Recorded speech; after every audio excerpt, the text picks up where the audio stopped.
সকলোকে স্বাগতম জনাইছোঁ লাৰ্ণিং হাবলৈ। আজি আমি আৰম্ভ কৰিব গৈছোঁ একটি কাৰেণ্ট এফেয়াৰ ছেশ্যন। আহক আমি ছেশ্যনটো আৰম্ভ কৰোঁ। তাত ইণ্ডিয়াৰ ৰেংকিং হৈছে 3rd। এইটো ইয়াত দি আছে এটা ডিকেডত ফৰেষ্ট কভাৰ কিমান ইনক্ৰিজ হৈছে তাৰ ওপৰত ভিত্তি কৰি এই ৰেংকিং আগবঢ়াইছে। ইয়াত FAOৰ ফুল ফৰ্মটো মনত ৰাখিব, ফুড এণ্ড এগ্ৰিকালচাৰ অৰ্গেনাইজেশ্যন। তাৰ হেডকোৱাৰ্টাৰ আছে ৰোম, ইটালী। আৰু এই যিটো এছেছমেণ্ট ৰিলিজ কৰিছে তাত চাইনাই ফাৰ্ষ্ট ৰেংক পাইছে, ছেকেণ্ড ৰেংক পাইছে অষ্ট্ৰেলিয়া আৰু থাৰ্ড হৈছে আমাৰ ইণ্ডিয়া। ইয়াৰ পাছৰ কাৰেণ্ট এফেয়াৰটোত আছে যে 26 জুলাই তাৰিখে কাৰ্গিল বিজয় দিৱস পালন কৰা হয়। অৰ্থাৎ 1999 চনৰ 26 জুলাই ইয়াত দিয়া আছে। এই তাৰিখটোতেই ভাৰতে কাৰ্গিল যুদ্ধত বিজয় লাভ কৰিছিল আৰু অপাৰেশ্যন বিজয়ৰ সফল পৰিসমাপ্তি ঘটিছিল। এই অপাৰেশ্যন বিজয় পূৰ্বতেও ভাৰতীয় সেনাই সফলতাৰে বিজয় লাভ কৰিছিল। এই ক্ষেত্ৰত তেওঁলোকে গোৱা, দমন দিউ কেপচাৰ কৰিবলৈ সক্ষম হৈছিল 1961ত। আৰু ইয়াৰ দ্বিতীয়টো অপাৰেশ্যন আছিল 1999 চনত, যিটো কাৰ্গিল যুদ্ধত ব্যৱহাৰ কৰা হৈছিল। আৰু এই ক্ষেত্ৰত ভাৰতীয় সেনাক সহায় কৰিছিল ভাৰতীয় এয়াৰফ'ৰ্চে। ইয়াত দিছে যে সেইটো অপাৰেশ্যন আছিল অপাৰেশ্যন হোৱাইট চি। ইয়াৰ পৰৱৰ্তী কাৰেণ্ট এফেয়াৰটোত আছে যে 4th edition of Khelo India youth games to be hosted by Haryana. হাৰিয়ানাৰ ৰাজ্যৰ দ্বাৰা অনুষ্ঠিত কৰা হ'ব। এই ক্ষেত্ৰত মন কৰিবলগীয়া কথা, union minister of youth affairs and sports, তেখেতৰ নামটো কিৰণ ৰিজিজু। আৰু যিটো 3rd খেলো ইণ্ডিয়া ইউথ গেম আছিলে সেইটো গুৱাহাটী, অসমত পালন কৰা হৈছিল। ইয়াৰ পৰৱৰ্তী কাৰেণ্ট এফেয়াৰটোত আছে যে India and European union sign agreement on scientific and technological cooperation. বিজ্ঞান আৰু প্ৰযুক্তিবিদ্যাৰ ক্ষেত্ৰত এখন চুক্তি সম্পন্ন কৰিব গৈ আছে। এই ক্ষেত্ৰত ইউৰোপিয়ান ইউনিয়নৰ যিগৰাকী প্ৰেছিডেণ্ট তেখেতৰ নামটো মনত ৰাখিব, মিছ উৰ্চুলা। আৰু ইয়াত এখন 15 যিটো ইণ্ডিয়া আৰু ইউৰোপিয়ান ইউনিয়নৰ ছামিট হ'ব, এইটো ভাৰ্চুৱেলি হ'ব। একচুৱেলি COVID-19ৰ পাছৰ পৰা বেছিভাগ মিটিং ধৰক বেছিভাগ চুক্তি ভাৰ্চুৱেলি সম্পন্ন হৈছে। ইয়াৰ পৰৱৰ্তী কাৰেণ্ট এফেয়াৰটো দিয়া হৈছে যে NASA is to launch ASTHROS mission from Antarctica in December 2023। ইয়াত ASTHROS mainly stands for astrophysics stratospheric telescope for high spectral resolution observation as sub millimetre wavelength. আৰু ইয়াৰ নাছাৰ যিটো হেডকোৱাৰ্টাৰ আছে সেইটো ৱাশ্বিংটন DC। এই কাৰেণ্ট এফেয়াৰটো দিয়া হৈছে যে Rajasthan government is to set up the first plasma bank of the state in Jaipur. ৰাজস্থানৰ জয়পুৰত ৰাজ্যৰ প্ৰথমটো প্লাজমা বেংক স্থাপন কৰিব গৈ আছে। এই ক্ষেত্ৰত এটা মন কৰিবলগীয়া কথা যে প্ৰথম যিটো দেশৰ প্লাজমা বেংক এইটো দিল্লীত স্থাপন কৰা হৈছিল। আৰু under plasma therapy the blood plasma is collected from a COVID-19 recovered patient. Recovered এজন পেচেণ্টৰ পৰা ব্লাড প্লাজমা সংগ্ৰহ কৰা হয় আৰু এইটো ট্ৰেন্সফাৰ কৰা হয় এজন COVID-19ৰ পেচেণ্টলৈ। ইয়াৰ পৰৱৰ্তী কাৰেণ্ট এফেয়াৰটো দিয়া হৈছে যে Digantara has developed India's first in orbit space debris monitoring and tracking system. এই ক্ষেত্ৰত দিগন্তৰাৰ নামটো মনত ৰাখিব। Actually Digantara is India's first air and space surveillance company. ইয়াত এই কাৰেণ্ট এফেয়াৰটো এইকাৰণে কভাৰ কৰা হৈছিল, ইয়াত চুৱেজ কেনেলৰ কথাটো উল্লেখ কৰা আছিল। একচুৱেলি চুৱেজ কেনেলে ৰেড চি আৰু মেডিটেৰিয়ান চিক কানেক্ট কৰে। এইটো বহুত কিছুমান এক্সামত পোৱা যায়। পৰৱৰ্তী কাৰেণ্ট এফেয়াৰটোত আছে যে ANASIS 2 is the first ever military satellite of South Korea. এই ক্ষেত্ৰত ছাউথ কোৰিয়াৰ কেপিটেল উল্লেখ কৰা হৈছে, ডেট ইজ ছিউল, আৰু কাৰেঞ্চি হয় ছাউথ কোৰিয়ান ৱন। আৰু এইটো যিটো ANASIS 2 was launch by, actually launch কৰা হৈছিল আমেৰিকান স্পেচ এজেঞ্চি, এইটো স্পেচএক্স। এইটো একচুৱেলি আমেৰিকাৰ হয় আৰু ইয়াৰ CEO নামটো মনত ৰাখিব, ইলন মাস্ক।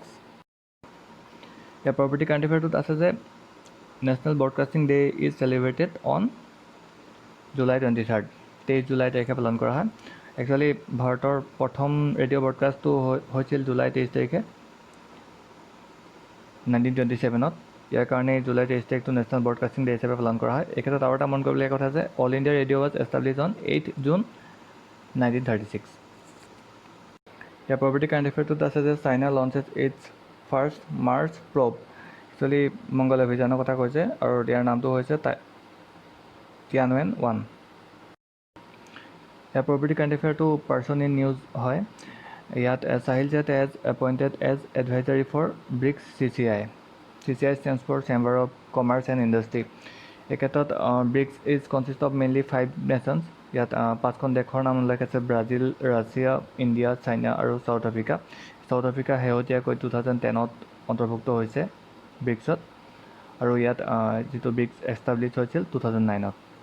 পাৰ্ট বিৰ প্ৰথমটো কাৰেণ্ট এফেয়াৰলৈ আগবাঢ়িছোঁ। ইয়াত গভৰ্ণমেণ্ট অফ ইণ্ডিয়াই কৈছে যে N95 mask with respiratory valve does not prevent COVID-19। আমি সকলোৱে দেখিছোঁ হয়তো এখন মাস্ক এনেকুৱা থাকে, তাত এটা ৰেছপিৰেটৰী ভালভ এনেকুৱা এটা গোল টাইপৰ, আপোনালোকে সকলোৱে হয়তো লক্ষ্য কৰিছে। এনেকুৱা যিটো ৰেছপিৰেটৰী ভালভ থকা মাস্কখিনিক গভৰ্ণমেণ্টে বৰ্তমান সময়ত ওৱান ৱে মাস্ক বুলি অভিহিত কৰিছে। এই ক্ষেত্ৰত তেওঁলোকে অকল পিন্ধি থকা যিজনে মাস্কখন পিন্ধি থাকে তেওঁহে প্ৰটেক্ট হ'ব COVID-19ৰ পৰা। যদি তেওঁ এজন এচিম্পটমেটিক পেচেণ্ট হয়, তেখেতে নিজৰ যিটো COVID-19ৰ ৰোগৰ বীজাণুটো বেলেগ এজন সুস্থ ব্যক্তিৰ গালৈ বিয়পাব পাৰে। এই ক্ষেত্ৰত আমি সকলো সতৰ্ক হোৱাটো অতিকে প্ৰয়োজন। এই কাৰেণ্ট এফেয়াৰটো এটা পাৰ্চন ইন নিউজ টাইপৰ কাৰেণ্ট এফেয়াৰ। ইয়াত অৰুণ কুমাৰ নামটো উল্লেখ কৰা হৈছে। তেখেতক ইণ্টাৰনেশ্যনেল ইউনিয়ন অৱ ৰেলৱেজৰ ভাইচ চেয়াৰমেন হিচাপে নমিনেটেড কৰা হৈছে। তেখেত 1985ৰ এজন বেটছৰ এজন পুলিচ অফিচাৰ। ইয়াৰ পাছৰ কাৰেণ্ট এফেয়াৰটোত আছে যে বৃক্ষৰোপণ অভিযান to be launch by home minister. আমাৰ হোম মিনিষ্টাৰ আমি সকলোৱে জানো, তেখেত হৈছে অমিত শ্বাহ ডাঙৰীয়া, আৰু তেখেতৰ যিটো লোকসভাৰ কনষ্টিটুৱেঞ্চি হয় সেইটো হৈছে গান্ধীনগৰ। এই দুটা কথা মনত ৰাখিব। পৰৱৰ্তী কাৰেণ্ট এফেয়াৰটো দিয়া হৈছে যে India successfully test fires Dhruvastra anti guided missile. ইয়াত এণ্টি গাইডেড মিছাইলখিনি মেইনলি বিপক্ষৰ যিসমূহ হেভিলি আৰ্মাৰ্ড মিছাইল টেংক আছে সেইসমূহক ডেষ্ট্ৰয় কৰিবৰ কাৰণে বনোৱা হয়। আৰু এই ক্ষেত্ৰত the trials of the helicopter launches Nag missile Helina, actually হেলিনাৰ নামটো চেঞ্জ কৰিয়ে ধ্ৰুৱস্ত কৰা হৈছে। আৰু এই ক্ষেত্ৰত DRDOৰ যিটো ভূমিকা আছে সেইটো অত্যন্ত গুৰুত্বপূৰ্ণ। এই পৰৱৰ্তী কাৰেণ্ট এফেয়াৰটোত দিয়া আছে যে US passes a law urging China to de-escalate with India along line of actual control। এই ক্ষেত্ৰত ভাৰত আৰু চীনৰ যিটো কনফ্লিক্ট চলি আছে তাৰ তীব্ৰতাটো কমাবৰ কাৰণে আমেৰিকাই এখন আইন পাছ কৰিছে। ইয়াৰ নামটো নেশ্যনেল ডিফেন্স অথৰাইজেশ্যন এক্ট। এই ক্ষেত্ৰত চীনৰ যিটো এগ্ৰেশ্যন এইটো গোটেই বিশ্বব্যাপী যথেষ্ট বাঢ়ি গৈছে। এইটো কণ্ট্ৰলত আনিবৰ কাৰণে একচুৱেলি এখন ল' পাছ কৰা হৈছে আমেৰিকাৰ দ্বাৰা। ইয়াৰ ভিত্তিবৰ্ষ 2021 চনটো লোৱা হৈছে। আৰু এখন আইনখন পাছ কৰাৰ ক্ষেত্ৰত অনাৰ ক্ষেত্ৰত এজন ইণ্ডিয়ান আমেৰিকান কংগ্ৰেছমেন তেখেতৰ ৰাজা কৃষ্ণমূৰ্তিৰ নামটো যথেষ্ট গুৰুত্বপূৰ্ণ। এই পৰৱৰ্তী কাৰেণ্ট এফেয়াৰটোত আছে যে India and Russia to sign defence logistic agreement by the year end. বছৰটো শেষৰ ফালে এখন ডিফেন্স লজিষ্টিক এগ্ৰিমেণ্ট কৰিব গৈ আছে ৰাছিয়াৰ লগত। এই ক্ষেত্ৰত এই এগ্ৰিমেণ্টটোৰ আণ্ডাৰত ৰাছিয়াই যিখিনি যুদ্ধজাহাজ আছে সেইসমূহে বিশাখাপট্টনম আৰু মুম্বাই পৰ্টটো ৰিফিউলিঙৰ কাৰণে ব্যৱহাৰ কৰিব পাৰিব। এইফালে আছে বিশাখাপট্টনম, আৰু এইটো ইষ্টত আছে বিশাখাপট্টনম, আৰু ৱেষ্টত আছে মুম্বাই পৰ্ট। এই দুটা পৰ্ট ব্যৱহাৰ কৰিব পাৰিব। ঠিক এই এগ্ৰিমেণ্টটোৰ আণ্ডাৰত ভাৰতেও যিটো আৰ্কটিক কিছুমান ৰিজন ৰাছিয়াৰ আণ্ডাৰত আছে সেই অঞ্চলসমূহ পৰৱৰ্তী সময়ত যদি তাত ভাৰতে ডিফেন্সৰ ষ্টেচন বনাই ধৰক, সেই পৰ্টসমূহ ইউজ কৰিব পাৰিব ভাৰতে। ইয়াৰ পৰৱৰ্তী কাৰেণ্ট এফেয়াৰটো উল্লেখ আছে যে কাৰাকাপাৰ এটমিক পাৱাৰ প্লেণ্ট ৰিচাৰ্জ ক্ৰিটিকেলিটিৰ অৰ্থটো হৈছে যে এইটো কাৰ্যক্ষম হৈ উঠিছে। আৰু এই ক্ষেত্ৰত ইয়াৰ লগত ৰিলেটেড কেইটামান কথা ইয়াত লৈ আহিছোঁ। ইয়াত গুজৰাট এই যিটো কাকৰাপাৰ এটমিক পাৱাৰ প্লেণ্ট সেইটো গুজৰাট ৰাজ্যত অৱস্থিত। ইয়াৰ মুখ্যমন্ত্ৰীৰ নামটো হৈছে বিজয় ৰূপানী, তেখেতৰ নামটো মনত ৰাখিব। আৰু ইয়াৰ উপৰিও ভাৰতত 22টা নিউক্লিয়াৰ পাৱাৰ ৰিয়েক্টৰ আছে, এইটো ডাটাটো মনত ৰাখিব আপোনালোকে। আৰু ইয়াৰ লগত ৰিলেটেড আৰু এটা কথা ইয়াত উল্লেখ কৰা হৈছে যে Kazakhstan is the largest supplied of uranium to India. ইয়াত যিটো এমাউণ্ট ইয়াত দিয়া হৈছে, আৰু ইয়াৰ কাজাকিস্তানৰ কেপিটেল উল্লেখ কৰা হৈছে ইয়াত, সেইটো হৈছে নুৰ চুলতান। আৰু ভাৰতৰ ক্ষেত্ৰত যদি আমি ইউৰেনিয়ামৰ হায়েষ্ট প্ৰডিউচাৰ হিচাপে ধৰোঁ তেতিয়া সেইটো হ'ব অন্ধ্ৰপ্ৰদেশ। ইয়াৰ পৰৱৰ্তী কাৰেণ্ট এফেয়াৰটোত আছে যে climate activist Greta Thunberg awarded 1 million euros Gulbenkian prize. ইয়াত তেওঁ এখন ফাইল ফটো দিয়া হৈছে।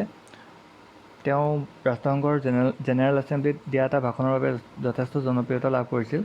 ইয়াত কেইটামান ৰিলেটেড কথা উল্লেখ কৰা আছে। তেওঁৰ নেশ্যনেলিটি হয় ছুইডেনৰ কেপিটেল হয় ষ্টকহোম, আৰু কাৰেঞ্চি ছুইডিছ ক্ৰোনা। ইয়াৰ পৰৱৰ্তী কাৰেণ্ট এফেয়াৰটোত আছে যে ইণ্ডিয়া এণ্ড মালদ্বীপ sign agreement to establish emergency medical services in মালে।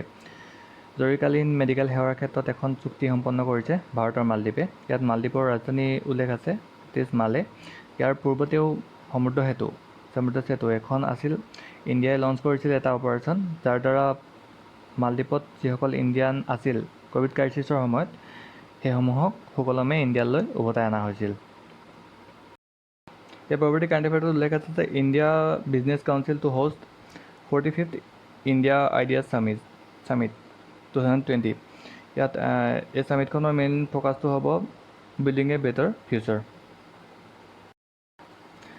ইয়াৰ পৰৱৰ্তী কাৰেণ্ট এফেয়াৰটোত উল্লেখ আছে যে Manodarpan initiative to be launch by ministry of human resource development এই ক্ষেত্ৰত এই ইনিচিয়েটিভটো মেইনলি ষ্টুডেণ্টসকলৰ মেণ্টেল হেল্থৰ ওপৰত ৰিলেটেড হ'ব আৰু এই ক্ষেত্ৰত এটা মন কৰিবলগীয়া কথা যে minister of human resource development is Ramesh Pokhriyal প্ৰথমটো কাৰেণ্ট এফেয়াৰত উল্লেখ আছে যে Madhya Pradesh governor Lalji Tandon passed away অৰ্থাৎ মধ্যপ্ৰদেশৰ ৰাজ্যপাল লালজী টেণ্ডনৰ দেহাৱসান ঘটিছে তেখেতৰ মৃত্যুত দায়িত্বভাৰ গ্ৰহণ কৰিছে উত্তৰ প্ৰদেশৰ গভৰ্ণৰ আনন্দীবেন পেটেল এই ক্ষেত্ৰত আৰ্টিকল 153 মতে উল্লেখ আছে যে there will be a provision of one governor can be the governor of 2 or more than 2 state এজন ৰাজ্যপালে দুখন বা দুখনতকৈ অধিক ৰাজ্যৰ দায়িত্বভাৰ গ্ৰহণ কৰিব পাৰে আৰু আৰ্টিকল 155 অনুসৰি একোজন ৰাজ্যপালক ৰাষ্ট্ৰপতিৰ দ্বাৰা নিযুক্তি দিয়া হয় এই ক্ষেত্ৰত ৰাষ্ট্ৰপতিয়ে প্ৰধানমন্ত্ৰী আৰু তেখেতৰ মন্ত্ৰী পৰিষদৰ লগত আলোচনা কৰি একোজন ৰাজ্যপালৰ নিযুক্তি দিয়ে আৰু পৰৱৰ্তী কাৰেণ্ট এফেয়াৰটোত উল্লেখ আছে যে মুখ্যমন্ত্ৰী ঘৰ ঘৰ ration Yojana launch in Delhi লগতে দিল্লীত ওৱান নেশ্যন ওৱান ৰেচন কাৰ্ডো একেদিনাখনেই আৰম্ভ কৰিছে ইয়াত যিটো ডেট উল্লেখ কৰা হৈছে ইয়াৰ দিল্লীৰ লগত এটা যথেষ্ট সম্পৰ্ক আছে দিল্লী বুলি ক'লে আচলতে এই ডেটটো মনলৈ আহে এই ডেটটো কিহৰ লগত জড়িত আপোনালোকে কমেণ্ট কৰি জনাবচোন কমেণ্ট বক্সত ইয়াৰ পৰৱৰ্তী কাৰেণ্ট এফেয়াৰটোত উল্লেখ আছে যে India and U S going to conduct PASSEX exercise ক্ষেত্ৰত এইটো এটা যুদ্ধৰ অভ্যাস হয় ভাৰত আৰু আমেৰিকাৰ মাজত হ'বলৈ গৈ আছে একচুৱেলি ইয়াত এটা ডাটা উল্লেখ আছে যে ভাৰতৰ যিটো পাছেছ এক্সাৰচাইজ এইটো ইণ্ডিয়ান নেভিয়ে পূৰ্বতেও জাপান আৰু ফ্ৰান্সৰ নেভিৰ লগত অলৰেডি কমপ্লিট কৰিছে সেই পৰৱৰ্তী কাৰেণ্ট এফেয়াৰটোত উল্লেখ আছে যে government of India partners with UNICEF to achieve Atmanirbhar Bharat এই ক্ষেত্ৰত ইউনিচেফে ভাৰত চৰকাৰৰ লগত একেলগ হৈ কাম কৰিব ইয়াত ইউনিচেফৰ যিটো হেডকোৱাৰ্টাৰ সেইটো ইয়াত উল্লেখ আছে নিউয়ৰ্ক ডেট ইজ আমেৰিকা আৰু যিটো আত্মনিৰ্ভৰ ভাৰতৰ কনচেপ্টটো আহিছিল সেইটো 12 মে' তাৰিখে প্ৰথম অফিচিয়েলি ঘোষণা কৰা হৈছিল আৰু ইয়াৰ যোগেদি এটা 20 লাখ কোটি টকাৰ এটা পেকেজ ভাৰত চৰকাৰে ঘোষণা কৰিছিল আৰু যিটো গভৰ্ণমেণ্ট অফ ইণ্ডিয়াই ইউনিচেফৰ লগত একেলগ হৈ কাম কৰাৰ কথাটো কৈছে এই ক্ষেত্ৰত এটা নাম উল্লেখ আছে ইউৱা ইনিচিয়েটিভ একচুৱেলি ইউৱা ইনিচিয়েটিভটো ইউনিচেফৰ আণ্ডাৰতে হয় এইটো লঞ্চ কৰা হৈছিল ইউনিচেফৰ দ্বাৰা 2019 চনৰ নৱেম্বৰ মাহত ইয়াৰ পৰৱৰ্তী কাৰেণ্ট এফেয়াৰটোত উল্লেখ আছে যে UAE launch its first Mars mission মংগল গ্ৰহলৈ প্ৰথম অভিযানটো আৰম্ভ কৰিছে ইউনাইটেড আৰব এমিৰেটছে ইয়াৰ নাম হৈছে হোপ আৰু আৰবৰ ৰাজধানীৰ নামটো উল্লেখ কৰা হৈছে ইয়াত ডেট ইজ আবুধাবি এই কাৰেণ্ট এফেয়াৰটোত আছে যে on 20 July the space exploration day is celebrated to mark the anniversary of man's first historic landing on the moon চন্দ্ৰপৃষ্ঠত প্ৰথম অৱতৰণ ঘটিছিলে এই দিনটোতে ইয়াত ডেটটো উল্লেখ আছে অন জুলাই 20, 1969 দুজন আছিল লোক তেখেতৰ নাম হৈছে নীল আৰ্মষ্ট্ৰং আৰু এডিন ৱাজ তেখেতৰ নাম দুটা মনত ৰাখিব আৰু এই ডেটটো যথেষ্ট ইম্পৰ্টেণ্ট হয় 20 জুলাই 1969 আৰু সেইকাৰণে 20 জুলাই তাৰিখে স্পেচ এক্সপ্ল'ৰেশ্যন ডে হিচাপে পালন কৰা হয় পৰৱৰ্তী কাৰেণ্ট এফেয়াৰটোত উল্লেখ আছে যে first mega food park of Mizoram inaugurated এই ক্ষেত্ৰত এটা মনত ৰাখিবলগীয়া কথা minister of food processing industry তেওঁৰ নাম হৈছে হৰচিমৰৎ কৌৰ বাদল তেখেতে ভাৰ্চুৱেলি ইনাগুৰেট কৰে গোটেই চেৰিমনি আছিল আৰু ইয়াৰ নামটো মনত ৰাখিব মিজোৰামৰ যিখন ফুড পাৰ্ক সিহঁতৰ ফুড পাৰ্কখনৰ নাম হৈছে জোৰাম ফুড পাৰ্ক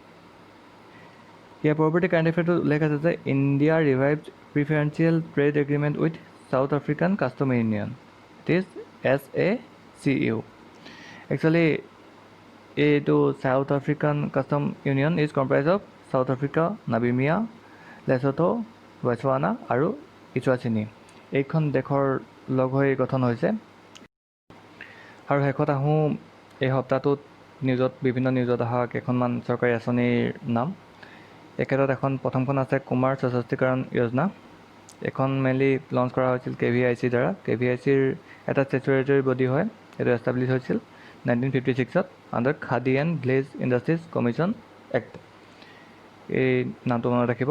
আৰু এই যিটো KVIC ষ্টেচুৰেটৰী বডি হয়, এইটোৱে কাম কৰে ministry of micro' small and medium enterprises. এইটো MSMEৰ ইউনিয়ন মিনিষ্টাৰ, তেখেতৰ নাম হ'ল নীতিন গাডকাৰী, তেখেতৰ নামটো মনত ৰাখিব। আৰু শেষত এখন আঁচনি অলপতে লঞ্চ কৰা হৈছিল ছত্তীশগড় গভৰ্ণমেণ্টৰ দ্বাৰা, সেইখনৰ নামটো হৈছে গোধন ন্যায় যোজনা, আৰু এইটো হৰেলি ফেষ্টিভেলৰ অকেজনত লঞ্চ কৰা হৈছিল। এই ক্ষেত্ৰত দুটা কথা মনত ৰাখিব, হৰেলি ফেষ্টিভেলটো মেইনলি ৰিলেটেড টু ছত্তীশগড় আৰু গোধন ন্যায় যোজনাটো ৰিলেটেড টু ছত্তীশগড়। চ' যদি আপোনালোকে এই ছেশ্যনটো চাই ভাল পালে তেতিয়া ভিডিঅ'টো লাইক কৰিব, আৰু আমি পৰৱৰ্তী সময়ত যিটো উইকলি আমাৰ কাৰেণ্ট এফেয়াৰ ছেশ্যন এইটো কণ্টিনিউ কৰাৰ চেষ্টা কৰিম। So' thank you guys, stay safe.